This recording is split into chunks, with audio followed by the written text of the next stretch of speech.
You've already met Grace, our incredible moderator, once again, who is the founder of Homecoming and the co-founder of Metallic Inc. Please let me introduce you to Tunde Balogun, who is the co-founder of Love Renaissance. He's also the president of Love Renaissance, which is a record label and management company based in Atlanta.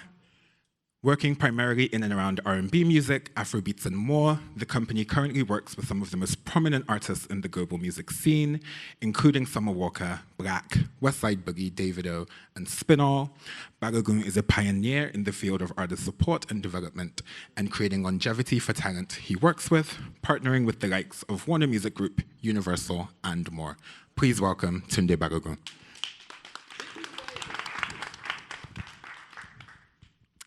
Bryce Detroit is a multidisciplinary Afrofuturist music producer, curator, music artist, activist, and pioneer of entertainment justice, working in, for, and around the city of Detroit. Working towards the advancement of entertainment, artistic, financial, and environmental justice, he is a founding member of organizations such as Oakland Avenue Artists Coalition, Detroit Community Wealth Fund, Frontline, Detroit, and more. He is a proponent of cross-generational movement building throughout the city and looks to demonstrate the power of the arts in enfranchising communities. Please welcome Bryce Detroit. Nissi is a modern multi-hyphenate and business owner. She is the co-founder and co-CEO of Kemet Automotive, the first automotive company manufacturing electric vehicles on the African continent, and Creely Animation Studios, a transmedia production company focused on telling inclusive African stories. Through her work, she has partnered with the likes of Havana Club and Jaguar Land Rover on creative projects and design. Nissi additionally works as a successful recording artist and vocalist, working across a multitude of genres, performing at the likes of Afronation, Bergfest, London Stadium, and multiple other platforms across the globe. Please welcome Nissi. And finally, Smade is a British-Nigerian event promoter, music industry heavyweight, and entrepreneur.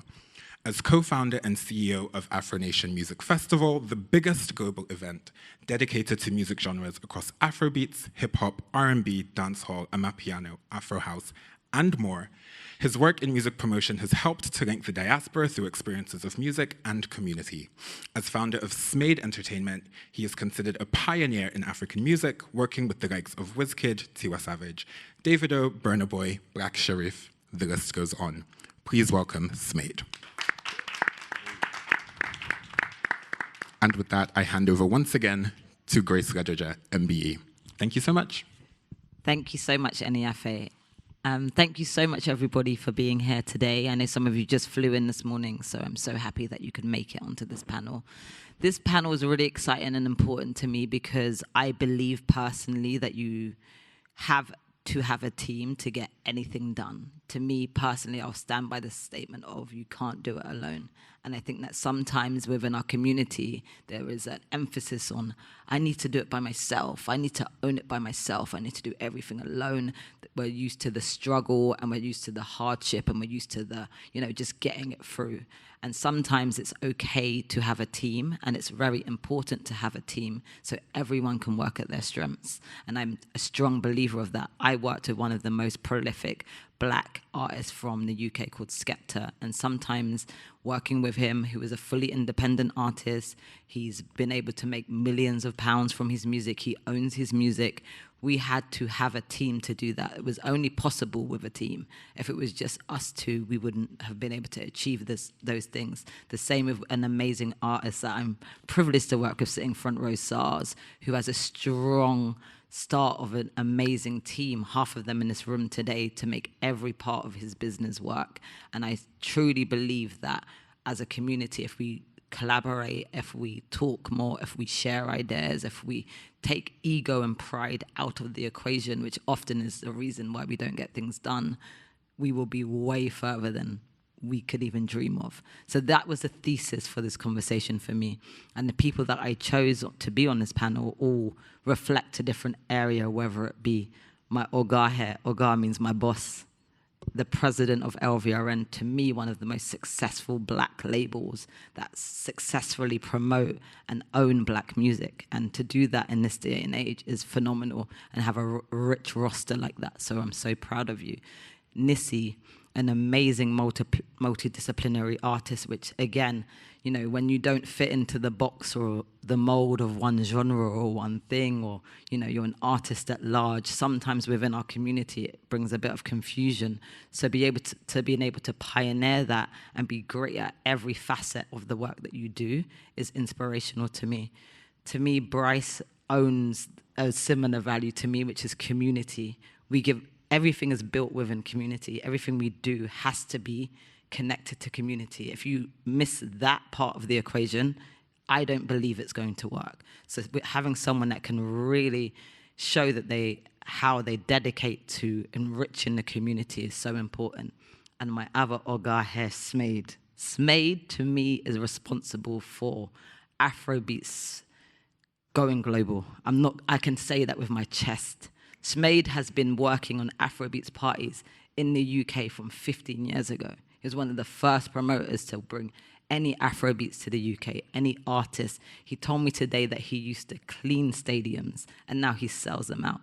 And I'm so proud of what you've been able to do and the growth that you've been able to make, but especially with the mindset of team. You've collaborated, you have worked with, you have partnered with, you have invested with multiple people to get to this point where you have the biggest global African festival in the world here today, starting in Detroit. So to be able to do that, I'm sure you've got a lot of insights to add to this conversation. So I'm actually going to start with you, Smade, on this, because we're here because of the festival that you co-found.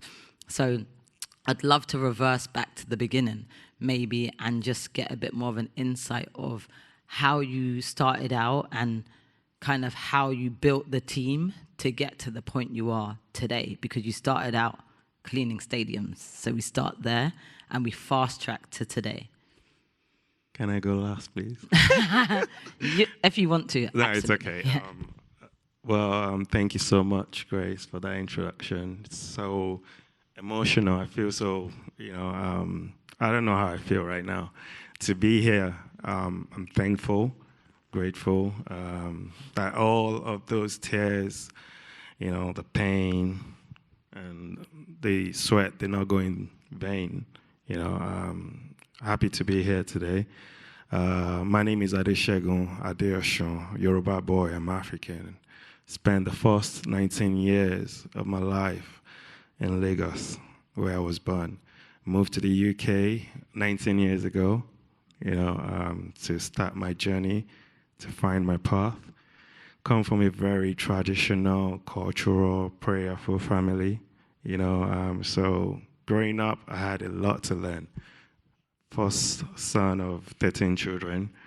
Father was busy, when you talk about a true African father, very disciplined, wasn't allowed to go out. You might see me out partying every night, but my dad used to lock me in back in the days. But all that shaped me to become who I am today. I said that because Smade also means self-made, but, self-made is just an explanation and to let people know that you got to believe in yourself first.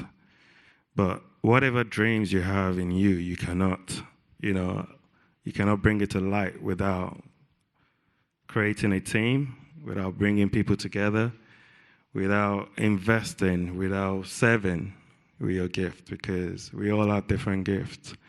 And we all have to know how to exchange those gifts and build and change the world together. And that's why we're here. I'm not going to bore you, but 19 years in London, what have I done? It was so hard when I get to London. Very tough. It wasn't cool to be African.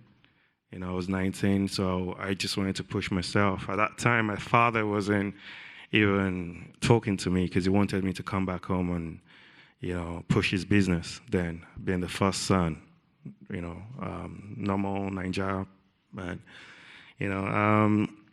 I got to London. I didn't want to go back. I wanted to find my path, and I started throwing house parties from knowing a lot of friends from back in school in Nigeria. DJ Spino was my school son. I've been friends with a lot of people growing in the industry. So we started throwing house parties in my house, in my small house in London. I'll change the bulbs, the lights to different colors to create that vibe and experience. Put DJs in there, and we were playing predominantly and strictly black music, African music, because we were limited. We were locked out from the clubs. We weren't allowed to, do Afrobeat nights the way you guys say it today. That was back in the days. And so we started from the club parties. From that, it got so big. We moved to the clubs. We were selling out the clubs every night. The cool kids were coming out, the students, the grown-ups. It was that thing for the culture, and it became big. And I met a lot of people along the way. Met the likes of Black Knights, Cocoa Bar. I served in terms of learning through them what they were doing before, I got into the country. So we were, the first Afrobeat festival was in 2010, and it was with Cocoa Bar, whom I respect so much in this industry, who mentored me for a long time and subsequently became my partner. And now he's doing so many big shows, working with Nisi and Burna Boy, while we're doing all our own stuff too. But to cut it short, Wizkid's first club show in the UK, I did that in 2010 as well. It was just a small venue, 300 capacity. It's called Governor Bar. Now, to see the growth and to see how we're traveling the world and blessing the world with Afrobeats, unity, bringing the world together with our music. It's just so amazing to see, and how much we have inspired the world, inspired more creatives and more talents, more promoters, more artists, and Davido as well, his first UK tour in 2013. We did 10 cities. And at that time, David didn't even think he could sell out the Indigo too. But I told him, look, you have a long way to go. And this is just the beginning. This is later. And when we sold out that show, he said to me, you're going to be doing my shows for life. And we're still doing shows together. Worked with Burna Boy. Burna Boy's first outing at Afronation, the first ever Afronation in 2019. It wasn't the big giant of Africa that you see now. It was a young giant of Africa. Now he's a giant of Africa, 4 years after. So it's amazing to see the growth. It's amazing to see how we're impacting people, ourselves, and communities, and bringing people around the world together. So, yeah, that's my story. Thank you. That's amazing. I think one of my key takeaways from that is that you grew with them. Because that 100 capacity, 300 capacity venue now doesn't make sense, right? Yeah. So you were able to see the opportunity and keep growing with them and making sure that they still came back to you at whatever point they are. So now we've got, you did, Wizkid's show. I don't know however many 100,000 people that is, but Burner's show we know was 80,000 people in London, and to be part of that, you go from 300 to 80,000. It means that you are growing along that journey. So, we'll get more into exactly what you were talking about how you learn from, what I like about you, Shmaid, is you do your own thing. I don't even know what you're doing, but you're always in meetings with people. I don't know what I'm doing too. No, but I'm saying you're always in meetings with people that are outside of just the world that you know. I'm always seeing you talking to people that, I'm like, okay, that must be someone from Live Nation, or that must be someone from another, SJM, another promoter. You know how to get to that point, but you're still in the conversation. So technically, we're still working with a festival, Afronation, that is black owned. Correct. Do you know what I mean? Regardless of who the other side is. So to get to that stage, you have to be open to scaling. Otherwise, you stay within what you can control at 300 people. Yeah. And that's what I think I'm most proud about in your journey, that you have been open-minded enough to say, I'm going to be on this journey with growth, and I'm going to partner with the right people to get there. Right. Tunde, I want to just talk to you about a few things, because I feel like you have really been, for me, a personal inspiration on so many levels in terms of how you've been able to grow your business. Because I'm a Summer Walker stan. I remember when that was the only person that I knew on your roster. You know, I remember I was thinking, these boys, these young boys I was just thinking, these could be my mates. I met Justice, which is one of your partners. I was like, Justice is what Summer Walker. That was so insane to me. But clearly Summer Walker saw something in the team that you had, and you probably believed in the potential that she had, right? And from that, you managed to continually build your team and your roster to grow with her. You know, you didn't say, oh, okay, let's sign her to someone else and let's give her to someone else because we've outgrown that. You said, I need to build the ecosystem to be able to deal with arguably the biggest R&B artist in the world right now, you know, and be able to still be part of her ecosystem. So I really want to talk to you about like some key learnings and principles that you had in that step of growth, because now you manage and in your ecosystem is an artist like Davido. I'm going to call him Davido, and you know, you've got Spinall, you've got arguably some of the most interesting and eclectic and inspiring artists in your roster. So I'd love to know what the key steps and principles of that growth is. Actually, you have two people in your team that I wish worked with me, you know, as well. So I'd love to just get some insights from you that are kind of tangible ways that people can apply that to themselves and what maybe they're facing in their next steps of growth. Yeah, for sure. And thank you for those words. So we call it a modern day love story between like brothers and a community. You know, the original founders of LVRN, there's 5 of us. And the crazy part is LVRN was already an entity or a company before myself and one of the other co-founders, Sean, came on board. We were just more experienced in the music industry at that time, and we were working for disturbing the peace. Interning, exactly, Big Jeff. Interning and just doing things around the city. And a mutual friend who was a part of the community literally sat down with Justice and Sean and was like, y'all two need to work together.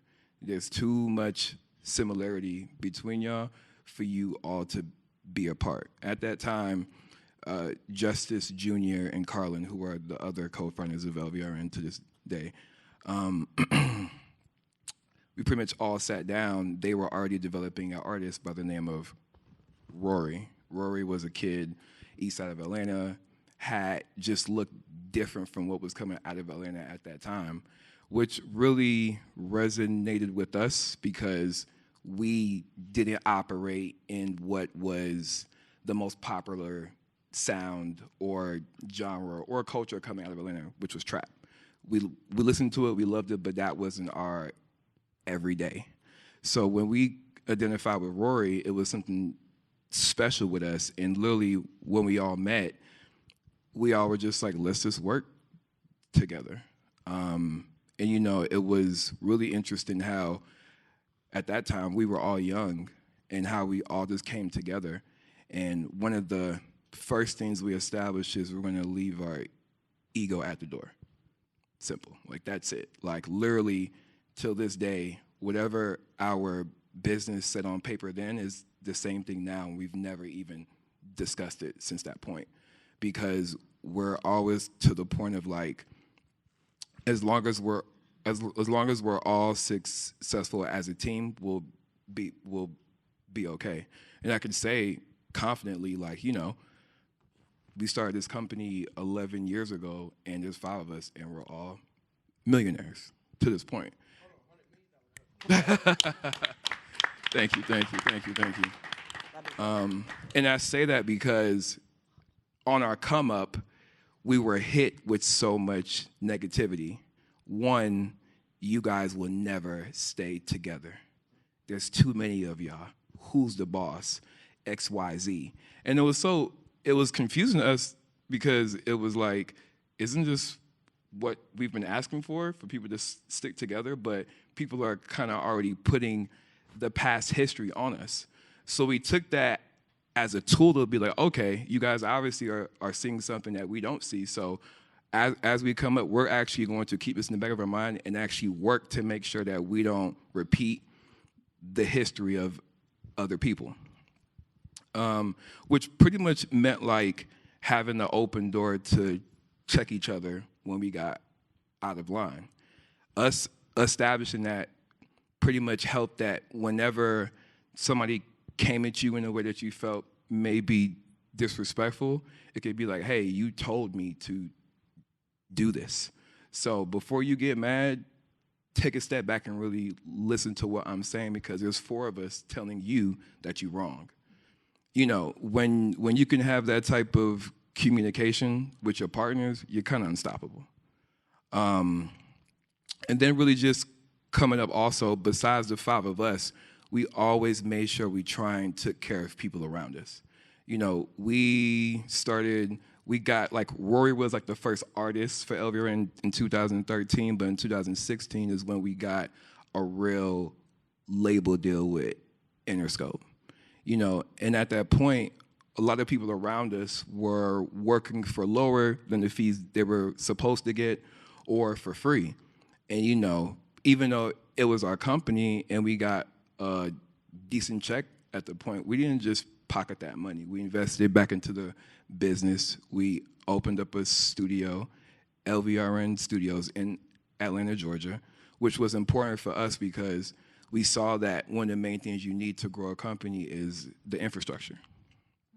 And infrastructure is a building, but it's also the people in the building. So instead of just putting the money in our pockets, we hired the staff. And the staff were the people that have been working underpaid or for free at the time. And I'll be honest, we did not know what we were doing at all. We were winging it. But that was the fun part about it, because it was rooted in us just still being creative and just us really doing what we loved. And, you know, from that point, Black was the first artist signed to the label deal that we had, and Summer Walker was the second. And before that, between Rory, we had an artist named Drum. And so from Rory, Drum, Black, and Summer, you know, everybody was kind of like, wow, like, you guys are really, really, really doing it. And as we start to get hotter and be more successful, things started to come up more between us. And, you know, that's when we kind of realized, we may need some more help to make sure we actually stay together. So in 2019, we started to do group therapy together. Because at that time, we had about 8 years of friendship, business and stuff. And, you know, there's things that come up that you kind of don't speak to, especially as men. And at that time, we were going to a place where success was going to a different level, money was going to a different level, we were getting older, and it's time to really address some things between us. And, you know, the minute we started to do the group therapy, we all realized, like, oh, we're about to go to a different level as far as executives and entrepreneurs, because now we're really unstoppable, because you have that emotional intelligence to actually communicate with everybody across the board. So really it's just no ego, humility, being to accept when you're wrong, communication with your partners, and even to people who work for you from the assistants to the people at the front desk, it doesn't matter. And when you put that type of team work around, it resonates to your artists. Because people do ask me, you have a lot of artists, is there any time anybody's jealous? And I'm like, maybe, but we don't see it because they see us all work together. So it's just like, oh, there's not one boss. It's all y'all. And you guys operate as such, so yeah. Wow, that's some really great takeaway. Thank you so much. And sorry, I forgot in your intro that you have $100 million dollar valued company, which to me, as a Black, founder, is so inspiring. So congratulations, and keep going, and we're all here to support you, and I think that's really important.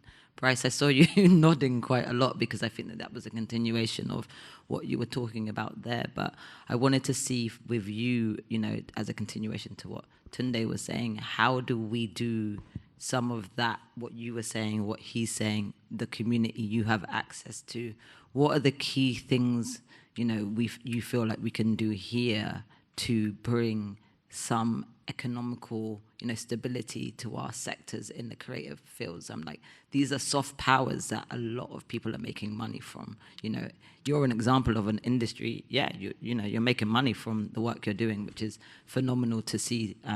So I just wanted to see how you feel that could, shape, with the power of the community here, how we could shape that, and the global community as well. Absolutely. So, first, I'm going to approach it like this.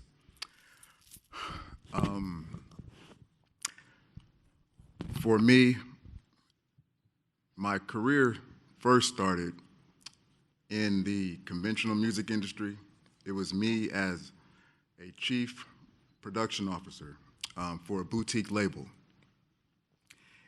In that scenario, because our aspirations as a label was to get a distribution deal, then that had me in a lot of conversation. It had me in conversation, and it had me being exposed to the corporate side of the music industry. Also having a finance background, a finance degree, and very aware of the way that Fortune 500 companies actually look. On the ground, many of us see a single leader via a Forbes article or Wall Street Journal. You see one white man representing one company, and it's like, boom, this guy, self-made, bootstrap bullshit, all that kind of stuff. But in real life, there is a board of directors, a team of people who are acting in concert, organized, and it is that organized team that's actually moving the organization forward for real. So, boom, extracted myself from that space for my own spiritual and ancestral reasons, and in that was faced, this is 2010. So 2010, it's Bryce, no longer with that independent label, no longer aspiring to get a distribution deal in that conventional way. So it's like, all right, you're by yourself, you're an artist, you're a producer. First and foremost, you know what it takes in order to achieve the type of outcomes you want. And by outcomes, you're talking about to achieve promotion at a certain level, to achieve a production value at a certain scale. Because that's one thing, first and foremost. Just in creating the content, there's a team component. So Bryce being super aware of that part, then it's like, all right, B, you need to get a team together. You got to put together your own team. But one thing that's unique about your scenario, in a corporate scenario, how are teams put together? Through the incentive of paying you. Period. We're looking at artists who are achieving these production values, and it's like, oh, that shit's dope. Oh, their concert is banging. Well, the concert is banging, the rollout is amazing, the album sounds great because they have a team, but the team came together because they were paid. A lot of people on a grassroots or an independent indie level, a lot of the initial challenge is the team building. If you only think that it costs money to put a team together, then that's going to be your first barrier, period. So for me, it's like, all right, Bryce, you know how all of this shit is financed, yet you want to prove to yourself that you can actually create a career, put teams together, be able to produce at a particular production, at an industry standard of production value, be able to do all that pretty much starting with no dollars. So it's like, all right, bet. What is the no dollar version of putting teams together? One thing for me, that one idea that came to me was collaboration.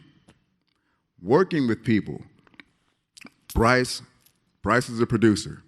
There are instances where me as a record producer, we only wanted to produce records. There were also instances where me as a performing artist, it's like, yo, we actually want to be the lead artist on this record.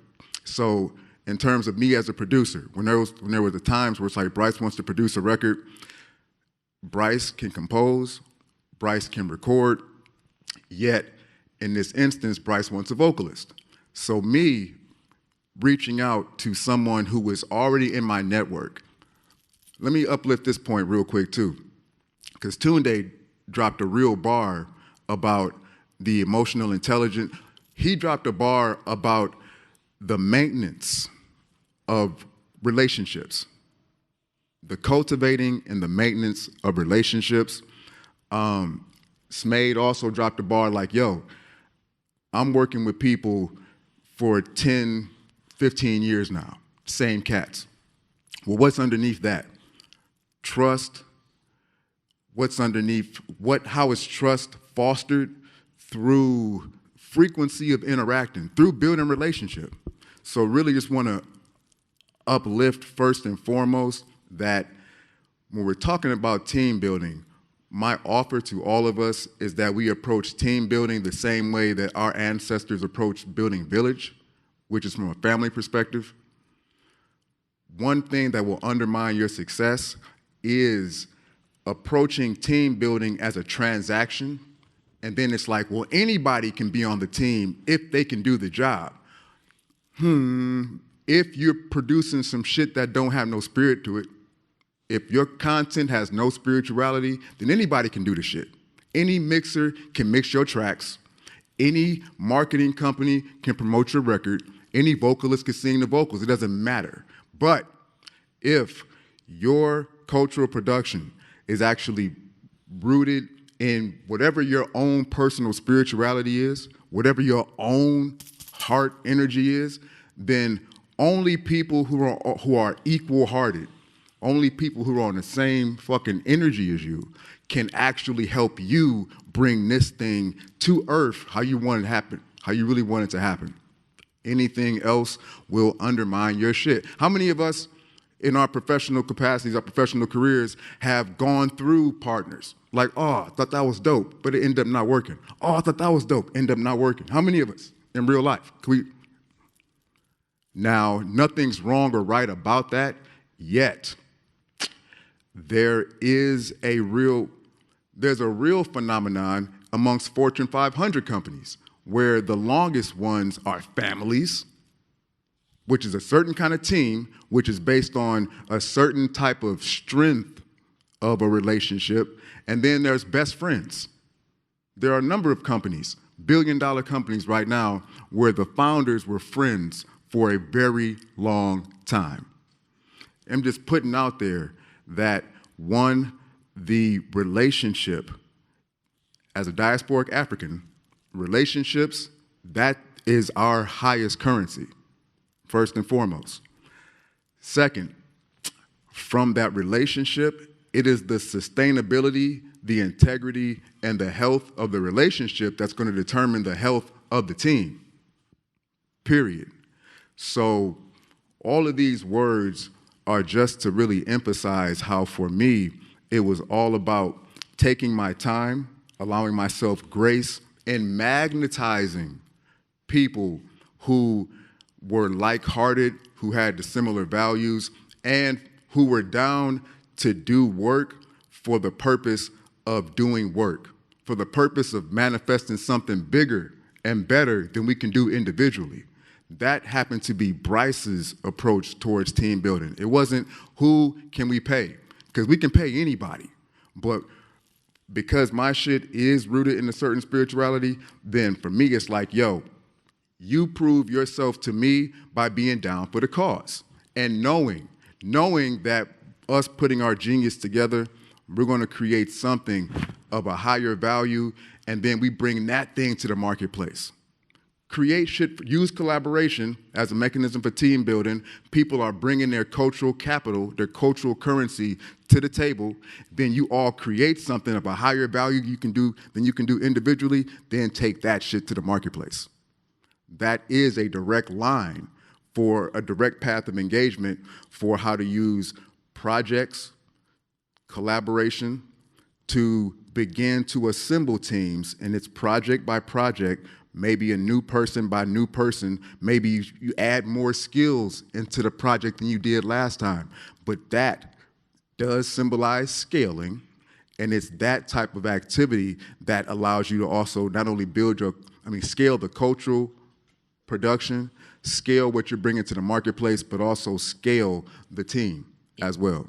100% agree. And I think that what's so interesting is about, which we didn't talk about to prelude it, but everyone's work is quite purposeful. Like everyone's work is filled with some sort of purpose or something that feels like it's going to change something, or creating a new blueprint, or something that feels quite purposeful and meaningful. So thank you so much for that insight and that summary. Nissi, okay, so there's two-part question, right? Because I feel like you're in an interesting position, right? Because okay, where's team first? The first team you have is your home, your family, your people, the people that you grow up with, that you listen to, you live with, whatever. And sometimes, I came from a family that was not creative at all. I was the only creative in my family. My mum, I don't have the story of like, my mum listened to music that got me into that. None of that was me. I did everything because it was my journey, my dream. Now you have a family that is very creative and very purposeful and very, talented, and there's so many parameters. And of course that we could say that that's maybe why you're such a genius in creativity. Maybe, who knows? I'm sure they'd love to take some credit. Yeah. But equally, what I want to know more than that is, yes, you've got this context of this amazing unit and you've been thriving in this space of creativity. How do you now go to set a lane for yourself without, almost like just leaning on what was there? One, and how do you manage to carve a footprint when you do multiple things? Because sometimes people say you need to do one thing well, right? So it's like, do one thing well, that's what we get taught at school, at everything. I don't believe that personally, but how do you manage to do those two things and still be able to feel like a level of success in that space? Because I believe that comes with a lot of partnerships and a lot of thinking about how you position yourself. Okay. Loaded one. But let's take it back to growing up. Yeah. I think my story in terms of family and understanding everybody's role that they play in building this empire that we're all trying to create today came really by coincidence. There wasn't ever a plan that was set in place. You had children who all had their own individual passions and who were all very, very individually driven to do what it is they wanted to do. In my case, I was always naturally gifted with music and with art. And in school, funny enough, physics and math were the easiest thing to me. So it was just something that if I had to do academics, it would be creating something, right? And then you had my sister who just liked fashion. My brother who just wanted to rap at the time. And then my mom who was this business person just trying to encourage the development of her kids. And my dad's philosophy of whatever you do, just be best at it. My dad would say, if you want to be a wheelbarrow pusher, just be the best one that exists, right? So that is the mentality that we were all grown up with. And it's just coincidence that everybody's talents came together and now works as a system. But with myself, having all these gifts and talents where, like you said, people would question, how do you do this? How can you have the time to give everything your best, for instance? And I think breaking barriers has always been a motivator for me. Also recognizing that it can't be done alone, which is the importance of teamwork. with every single business that I have today, whether that be in art and music and product design, or with the automotive company or film company, there are separate teams of people who make the engine turn. And that comes with understanding how to select the right kind of minds. I think that's a key thing with teamwork. It's nice to have a team, but a team cannot progress if you don't have the right people on the team at the end of the day. So I would say my biggest skill is being able to identify people, which is a very hard thing to do. And being able to understand that as one person, you can't do things simultaneously. It has to be done serially. You can't be everywhere at the same time because you want to also make sure that you're giving everything you're doing the best that you can. So that's the takeaway there. It's 2 parts, family side, and then in understanding how to keep multiple businesses going. I totally agree. I think that identifying the team is so key, but also the team understanding the vision is so key, because you can also have an amazing team and they don't get the vision. And it doesn't matter how much you try to explain it, how good they look on paper. If they don't understand the mission, the vision, the purpose, whatever you want to call it, it's void. It's not going to work. Computer says no, and I think that it's really, really important. And I think that you've managed to do that, which is the toughest thing. This is the stumbling block that people find, but understanding how you do that is really amazing. Bryce, give me 1 second. I'm just going to come to you in a sec. But I want to because I know we are time poor, I want to get a bit more factual, and I'm going to talk a bit more freely. And every time I do a panel, I'm like, if we can't talk frankly, there's no point in doing it. So I'm going to expose some stuff here for myself. Let me start so everyone can feel comfortable in exposing things and talking freely, right? So, okay, working with Skepta. I won't do SARS because I don't want to embarrass him in front of everyone. But working with Skepta on a song like Bad Energy, right? I think that's one of his biggest crossover Afrobeats records. How much, there's 2 things.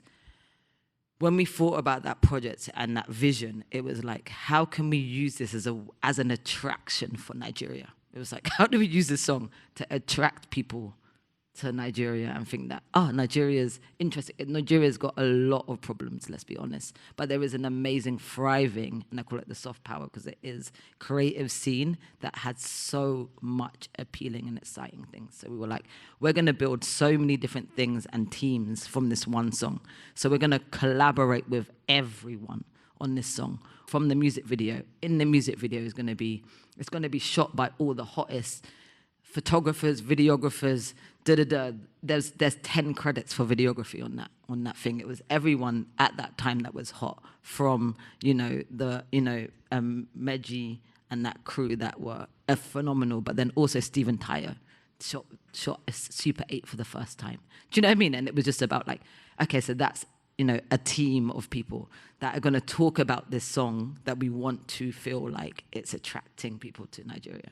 And this video is going to be full of all the people, every step was like, we're going to look at this and make sure every single person has a reason to be part of this project. And we're going to look at how many people we can involve in this project possible. Actually, SARS produced this, so he's involved in it. So we said, we're also going to use the power of team and brand. So we made a decision. So I said to Skip, how much do we want to spend on this project? And he said, 20 grand. I was like, 20 grand on this project? This is ambitious. But we were like, okay, let's assemble as many people as possible and teams and brands and things to make this vision happen. So we were like, okay, the video, let's wear your new Nike shoe and get Nike to pay for that. Do you know what I mean? Let's, look at the song. We can't pay SARS and let's give everyone equal splits on the record. Everyone's got 33% on the record. So everyone... if it goes well, we're all going to be in a better position. So we kind of looked at the whole project in that way, So when you think about a video that we invested money-wise only 20,000 into, but has made probably X amount of millions, I'll tell you that as a fact, owned by those people that made it, right? Secondly, I think in total, number of people that were on that project was 500 plus that were involved in that one thing, from videographer to the assistant, and do you know what I mean? And what we said is that we're going to give a plaque, you know, like if it goes platinum gold to everyone that was involved. That was our thing. It was like, we'll give everyone the plaque because we want to make a thing. But my point is that I think that us looking at it as how many people can be involved in this as possible is why it was successful. Obviously, a great record, you have to start with a great product, but it's not the most, you know, it's not like, you know, it's a consistent record. It's not changing anything in terms of like, innovation, but it is a very consistent, beautiful record that you can play. It's timeless. So my point is that, because I spoke numbers and I spoke truth, I'd love if like I can just pinpoint one thing with everyone and we can talk a bit more. So Smaid, when you look at Afronation and doing it as a festival, and we spoke about festivals here, we spoke about festivals that Kevin and those guys were doing, and, you know, key learnings. How many people goes into a team to make Afronation Detroit happen? How many people are involved? Wow. Too many. It's too many. It started off with just a dream, like for us to get here at some point, travel the world with the music, with the culture, you know, with our fashion, you know, for people to understand who they are, really, with my business partner. I've been doing this for a while, but yeah, even though I was promoting Afrobeats and carrying the flag for a long time, I wasn't doing it alone. I had a team, students, the community. You know, I had to build relationships in different sections of the industry, the dance community, you know, the artists, the producers, the DJs, the videographers, the photographers, and the artists themselves, which most of them lived in my house, you know, at the early beginnings. You know, did a lot of shows back to back. In 2017, 2018, connecting with people from different parts of Africa, you know, Diamond Platinum, Nasty C, you know, Stoneboy, not just Nigerians, actually, and we did that back to back. I wanted to be the African Live Nation.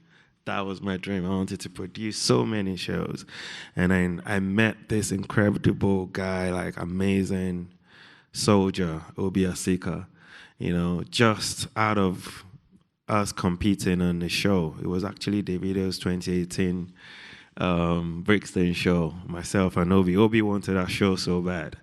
And he offered David so much money that he didn't believe David would turn it down for the relationship he had with me. And to also factor the fact that David's manager was his cousin, Asa. So it was wondering, how did this Smaid guy get this show?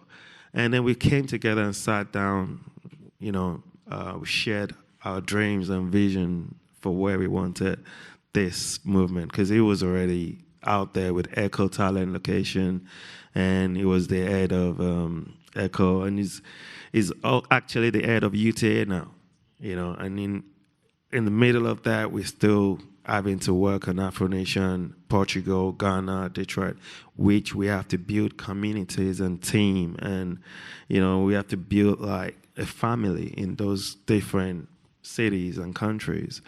We have our CEO, you know, we have a whole lot of people, you know, that make this happen, and they are all skillful people that are best at what they do, you know, and it's our motto. It says, together we move, you know, so that's to tell you there's no I in the team.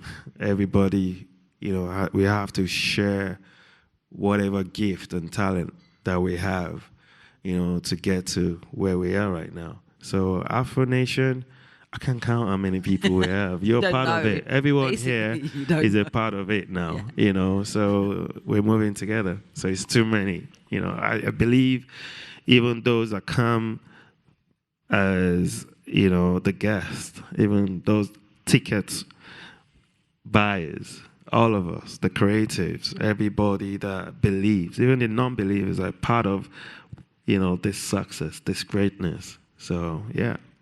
I think the most interesting thing about what you said is that basically you are working with what at the time was your biggest competition. So instead of saying every minute we're going to go back to back and fight each other for the thing, he at that point, I guess I said ego and pride, right? You'd said, well, let's sit together and build together because we both got the same passion. And I think I don't think people do that enough. I feel like you see someone doing something that you think you want to do or something that you want to do. And then instead of saying, which I do with you quite a lot, we have a lot of the same ideas. And we always say, we meet about every quarter, actually, I'm going to do a recap. We meet about every quarter and we say, is there a way we can work together on this thing we're both trying to do? And is the timing right? And I think that instead of seeing people as competition, we can see people as enablers of our vision. Like we can enable this vision together and then we can come together. And it's not for everyone because I base it down to character. I only work with people, my filter is people with good character, of good character. And they have certain principles that show me that. One of the main ones is how they treat people they don't work with. Like how do you treat someone on the bus? Or how do you treat someone in the shop? How do you treat the taxi driver? Do you know what I mean? And that's the basis of character judgment for me, but that's another conversation. However, yes, it's not, it's not going to work for everyone, but if you can have the conversation, have it. Because what changes? You're still at the same position you were at. You're either going to be competition or not. But at least we had a friendly chat about it. Yeah. And we can either work together or not. So I think that's really important when you think about growing your team. Is there someone else? Imagine both of your teams coming together. Yes, that's two powerhouses coming together now. And probably the reason why you can grow this vision that you both had. I mean, after all my running around and promoting Afrobeats back then, it felt like, there's something here, there's a dream here. But I needed to connect with Obi. I needed to meet with Obi to open even more doors and collaborations and partnerships with Live Nation, with, Homecoming, with everybody, So it's all together. And there's a lot of growth that takes to get there. Correct. So as we're being very open today, I'd love to know from you, out of like all the projects you've done, and I still feel like, even though it feels like loads, it hasn't been going that long anyway, in terms of something that you brought out with one of your artists. It doesn't have to be the biggest one, it doesn't have to be the smallest one, but when you look at what project do you feel like it clicked, like, and how did you know that was the right people to bring around that, and how, when something clicks, it just it feels right. What project can you say that, or what thing that's been out in the world can you say that really worked for, and how did you kind of assemble that to happen? Let's see. I would say overall the project that everything clicked on was Summer Walker Over It project, for the simple fact that Black's first album, Free Black, was us being young and curious, and us just doing it strictly out of passion. Of course, there was a monetary factor there, but once again, at that point, we still didn't know what we were really doing. And when we put that album out, there was success off of it, and we were like, oh, wow, this is actually a real business. And then with the Summer, just her being just an amazing artist and just so real, to the fact that anything I speak about is public knowledge, from her kids, from her past relationships. Everything that she says in her music is real life. So with us, like, our North Star is creative and marketing. And going back to the piece that it comes back when we were speaking about vision, in my opinion, nothing can be successful without a vision. No matter what industry you're in, no matter what, you have to get people to buy into your vision. And people always ask, like, how did you guys figure out Summer Walker? It was like, well, we knew her vision, and two, we just took what she gave us and turned it into something that we could actually sell to people, to be honest. She was already putting it out there, but, I think if a lot of other people dealt with Summer, they would say she's difficult.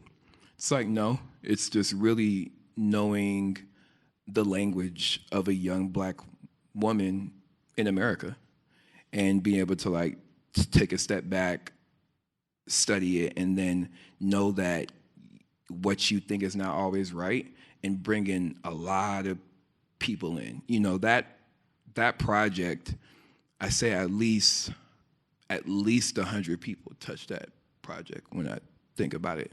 When you look at our current staff at the time, which was probably about 20 people, our partners at Interscope, another 20 that's domestically. Summer does well in the UK, that's another 15 people. We're talking about tour, we're talking about creative, we're talking about video.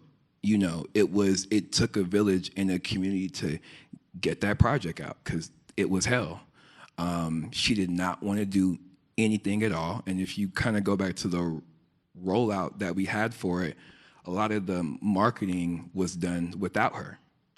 And that wouldn't have gotten done if we didn't have people. We actually, as much as people credit us for our marketing and our creative, we're smart enough to bring people in to help us with it. So if you actually go and see on the credits for Over It, it has LVRN for the marketing, but it also has other companies in there. Because when you work in the creative space, you can sometimes get in your own way. And you really need other people to come in and be like, yo, what you're doing is amazing. Maybe try it like this. Just change this small thing. And it's like, oh, I got it. So that's really to say, like, you know, because you bring people in does not mean you can't claim the credit for something. When something is successful, so many people can benefit off of it. Because usually what happens is other companies want a piece or taste of it, and your time is only limited. So you can only give your space and time to somebody else. So literally, like, nothing is being taken away from you if you actually bring people into your project, to your community and whatnot, because if it is successful, there would be plenty to share around for everybody, but it was definitely at least 100 people on that project. Wow. It's such a great project. Congratulations. Ailish is looking at me because she needs me to ask the audience if they have any questions, and she's texted me 3 times since I've looked at my phone. So I hope that we can have a few questions, if possible, if anyone has any, and at all, or not. Good afternoon. How y'all doing? Good afternoon. How are you? My name is Michael Okechukwu. I've met some of y'all.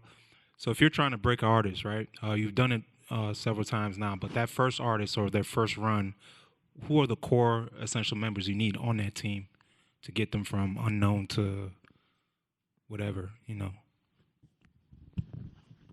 The core essential members, the most essential is a artist with a vision.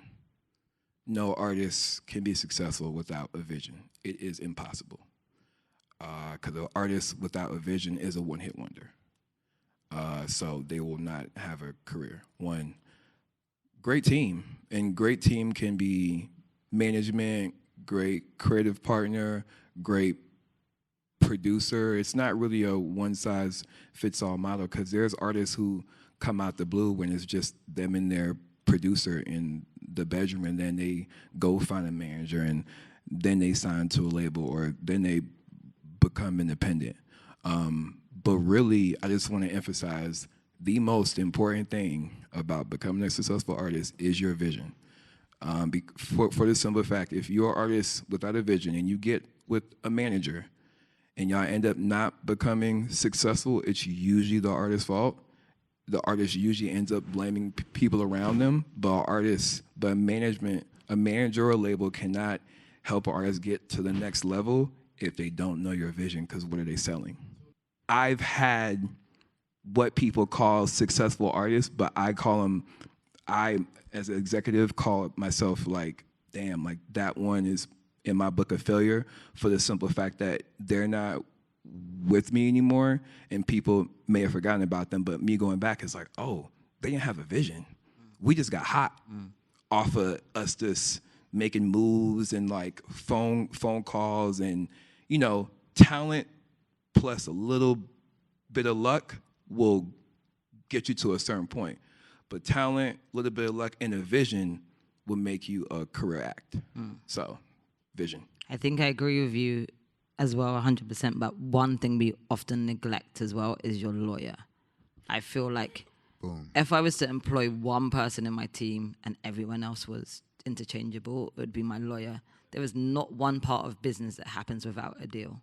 If you don't have a deal, a lawyer that you can trust, you will sign very bad deals. There's so many bad deals out there. You have to invest in our lawyers and understand our vision.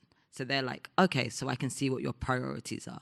Your priorities are ownership. So already they know default ownership, your priorities are, so they can kind of give and take and look at any deal and say how do I make this work? Of course you want it to happen. It doesn't always happen because it's not the right partner and you have to be okay with that. But equally, how can I make this work so it aligns to what your vision is? And, that's the job of anyone that's in your team. How do they make something work so it aligns to the vision and we get maximum results, right? So I'd say your lawyer, and it's there's always how do I find a good lawyer? How do I trust a good lawyer? Whatever, a lawyer's time, you don't have to have, you can have two people look at the same deal. And I've done that before. I've had two lawyers look at exactly the same deal. And that's how I test it. I'm like, you didn't even mark up these basic things. You didn't even say that this is trash. You didn't. So I know that person doesn't understand the vision. So I'd say anyone that is working in any way where they're going to try to grow their business, the lawyer is really essential as well. Absolutely. Oh, taxes. Accountant was my second Accountant. person. Pay your taxes. Yeah. All right, cool. Accountant was my second person. Bryce, did you have something to say? Just want to add, for me, what was helpful is categorizing the teams in this way. So under the artist umbrella, you have creative artists, and then you have technical artists. These, to me, represent two different teams. The creative can be everything necessary to actually create the thing. So your songwriter, the talent, your producer, your composers, vocal arrangers. Then you have the technical artists. Every artist who's necessary to actually refine and produce this thing. So that's where you're mixing, your recording engineers, your mastering engineers, for me, technical artists. Then you have this business/professional team. For me, and it depends on what scale you're at, but for sure a lawyer, depending on your scale, for sure an accountant, depending on your scale, for sure management. But plus ... The short for me, though, just offering for all of us, a easy way for me was to just categorize it. We have one umbrella of the artist team, which looks like creative artists and technical artists, and then one umbrella of the business/professional, which is everybody else who does the business shit. Something that Nisi spoke on, well, this is me referencing a sentiment that Nisi brought up when she was when she spoke to being very in touch with her own gifts and skill sets. One thing about team building is us being very clear, what roles do I really, really, really want to play the most? Role or roles, and being super honest about that. If you really do not want to do any of the business stuff, you got to say that shit to yourself and really own it so that you will then be out here assertively magnetizing people to do your business stuff. So just wanted to offer those things real quick. Fantastic. I had a question, Okay. DC. When you're doing something with the companies like Jaguar or whatever, do you take them your concept and vision, or do they approach you? So in my case, I had created a product on my own, which one of their supervisors had seen, and then they approached me. But when you do get on board in those kind of companies, they have what you call a strategy already in place in terms of what products they want to roll out. So where your own ideas come in is how to create a structure to take you from point A, which would be design phase, into then rolling out the product to consumers. So you don't essentially have to fit into the ideals of the box, but the plan on what the product is already in place. Thank you. Any other questions? Oh, last question, just over there on is it Blossom? Mainly for the ladies, I wanted to ask, how do you guys face with like failures and stuff and things that you've had, where you've had rejections, and how you survive in a male-dominated industry? I think for me, I've always worked in a male-dominated industry. I've worked in film, I've worked in music. I work in the worst industries for women, I'd say, arguably, right? You'd agree, right? So I feel like two things that I do to make sure, I feel like one of the things that comes good for me is that I am very clear on my vision. So I can go into a room and people buy into what I'm saying, whether they like me or not, they respect me because I've got something to say and I've got a vision. I spend a lot of time thinking about my vision. What's the vision for my artist? What's the vision for myself? What's the vision for my panel? So I can go into the room and be super clear on that. So I prioritize that. You know what? I've got an idea. I think it's great. I'm going to go and tell it to some people, male or female, usually all male, and they're either going to buy in and give me money to do it or not. Do you know what I mean? 9 times out of 10, I get through it. And I'm not like the loudest person in the room. I've got very loud friends. I've got friends that are like women that are like beasts. I'm not that person. I'm just me. So again, I lean towards my values. So my values are authenticity. I'm going to be authentic at all times because to me, that's more important than anything. I need to believe in what I'm saying and stand by what my thing is. So authenticity is really key. I think about I have values to myself. I spend a lot of time thinking about, Grace, what's your values? So I know myself. So when people challenge me, which they do, they try to undermine my ideas, they challenge me. I know what I stand for and I know why I'm doing it. So it's hard for them to find a gap to push. Do you know what I mean? Which a lot of, people do anyway. So I'd say like 2 things that I would say. Those are the 2 things that I'd say. In terms of failure, I don't believe in it. I don't think that failure even exists. And I know that it's so cliche to say that, but it doesn't. Failure is the fact that something did not work out how you wanted to at that time. And so many factors can affect that. Timing is one of the biggest factors. Jimmy Iovine, our friend, says, Grace, you're always a little bit too early.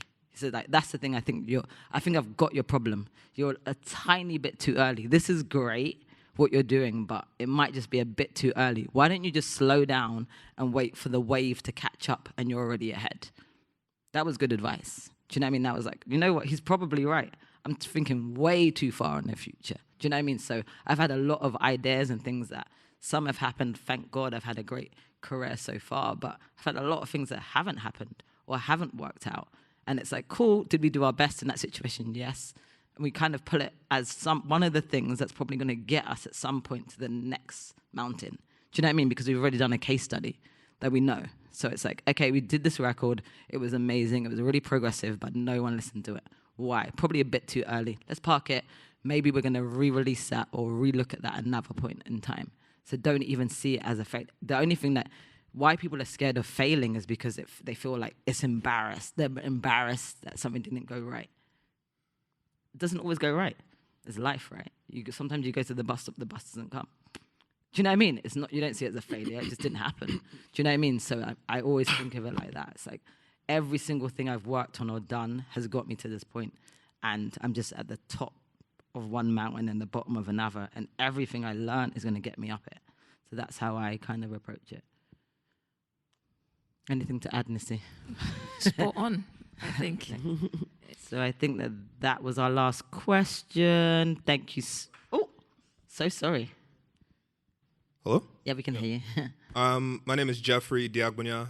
My question is for Tunde. How do you know an artist's worth? Because at the beginning of their career, even if they have a manager, they have a team, there's going to be a lot of things that they need to do for free. A lot of shows, a lot of openings, I guess. So when do you really figure out, okay, we're not doing any more free events, free shows, and how do you find out, like, yes, there's that vision, but how do you start taking that vision to the next level? Because with some artists, there's that exponential growth, but then there's some artists where you might have to feel like, are we really growing at the pace that we should be growing? I could just speak from my experience, really just testing the market. What are you worth? You know, if you don't know yourself. Smade will definitely tell you how much you're worth. For real. I mean, it's, to be honest, like, I can speak in present day. 90% of artists who's receiving checks are getting way more than they're worth. For the simple fact that social media and stuff has given perception around what's bigger. Smade will pay somebody X amount of dollars for a festival, but then if Smade promotes your show, ticketed, you not getting that because you're not worth those tickets. So that's why I go testing the market, because if you're asking me for $100,000 for a show, right? But you can't sell 1,000 tickets at $25 yourself, what's your worth? Right. So that's what you're getting. Why am I paying you that? So it's really, your worth is what people are willing to give you for the product that you're putting out. And that's what it is. And that goes back to vision, brand building, and whatnot, because you can really determine your price and what you're worth on the product that you're putting out there. So it's really on you. It's really on you. But that me saying it's on you is really what are you putting out, and then what are people willing to pay you for what you're willing to put out. That's your worth. And your next question was? And then the second question would be, with an artist like Summer Walker, you said that she didn't do a lot of like the rollout. So how do you feel that affects the love of members on the team when they're putting in so much work, but then the artist isn't really on that end, at least? Okay. How do people feel about that? I mean, it just really goes back to the vision and really knowing your artist. The reason why she wasn't part of the rollout is because at that time she had social anxiety. So us as her team is crafting things that will make her fans still buy into her without her being there. That was 3-4 years ago. Now Summer Walker wants to be outside. Like, and that's it. And her next rollout, if you see now, she is going to be outside. So as I'll say this, if you're on an artist team, after you get the vision, now it's your job to figure out safe spaces for your artists to be able to reflect that vision around the world. So that's what I'll say. That's an amazing point to end on. Thank you so much. And thank you so much to all the amazing panelists, Tunde, Nissi, Bryce, and Smade. Thank you so much, everyone, for attending and being here today. I hope you got some good insights, and thank you for the amazing questions. Good night. Oh, and also thank you, Afronation. Shout out Smade for bringing us here today. I appreciate you.